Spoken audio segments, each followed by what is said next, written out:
Hey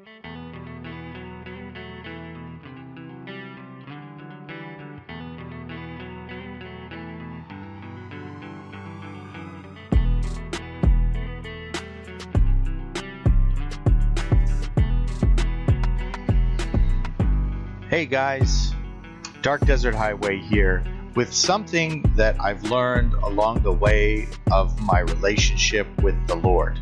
Okay? The fear of the Lord. The fear of the Lord is a genuine fear of the Lord. It's I'm terrified of Him. Okay? So I fear Him, so I keep myself from the things that He instructs me not to touch. That's one thing. And I've been criticized for this. Like, you're not supposed to be afraid of the Lord. But I see, as you'll see today in the text, that the fear of the Lord is a very healthy response to a relationship with the Lord, because He is mighty and terrifying. His word has been given to us to instruct us so that we don't have to fear God as like hiding from God, but that we have a healthy respect and fear of the Lord because we want to respect Him. We want to honor Him, and we want to do what is right before His eyes. So another thing that I've learned is His eyes, okay? Doing what's right before His eyes, because His eyes go over all of the earth and see everything. There is a record that is being kept of our lives by angels, and this record is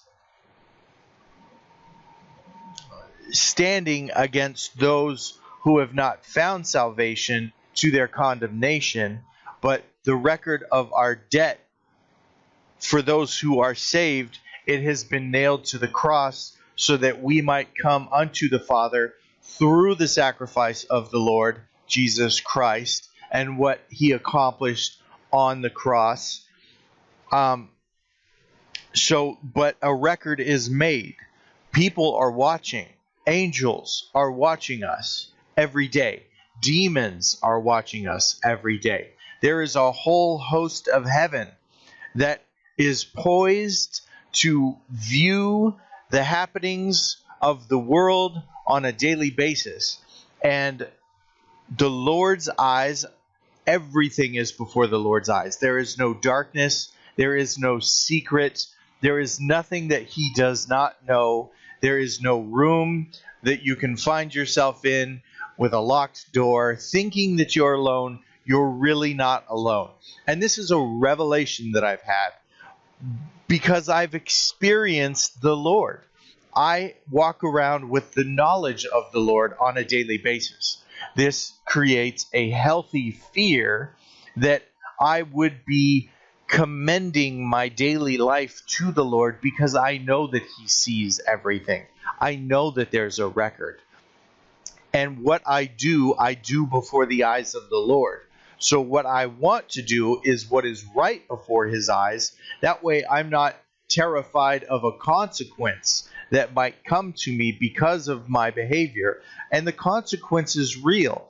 Every time Israel was captured by the enemy and taken off to other territories, they're separated, their land is defiled, their temple is defiled, their houses are taken spoil, and it was because of the way that they lived before the eyes of the Lord. The Lord gave them the command. He said, look, these are my statutes and ordinances. This is what I command. This is what you need to teach the people about me because I am your God. So let's go ahead and get into Deuteronomy chapter 6, and we're just going to read here. And you're going to hear the highlights that I just pointed out in the beginning of this video. Deuteronomy chapter 6, verses 1.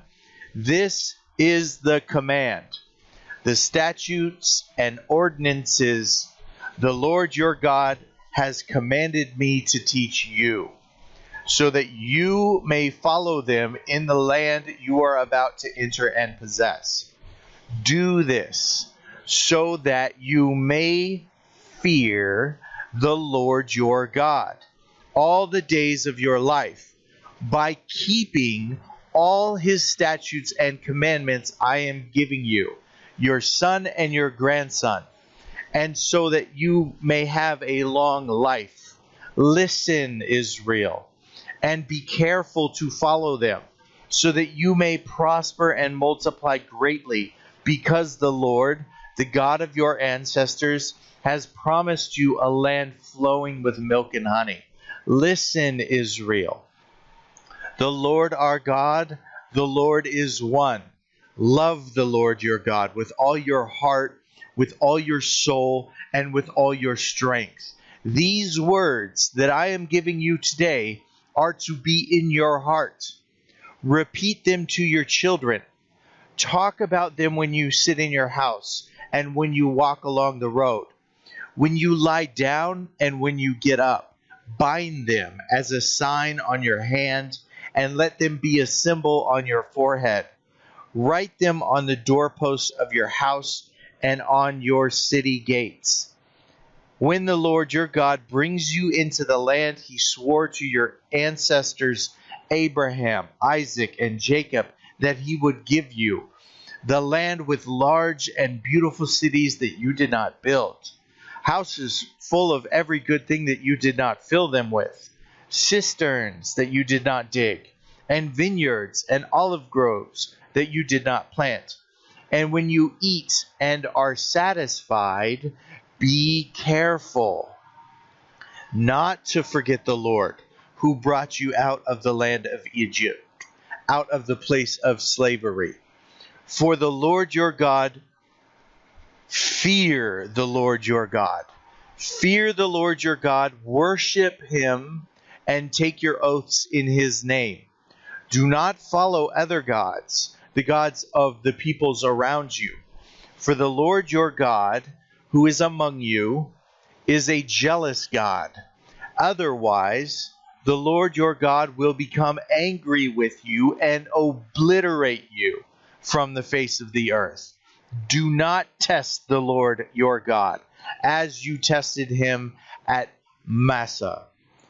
Carefully observe the commandments of the Lord your God, the decrees and statutes he has commanded you.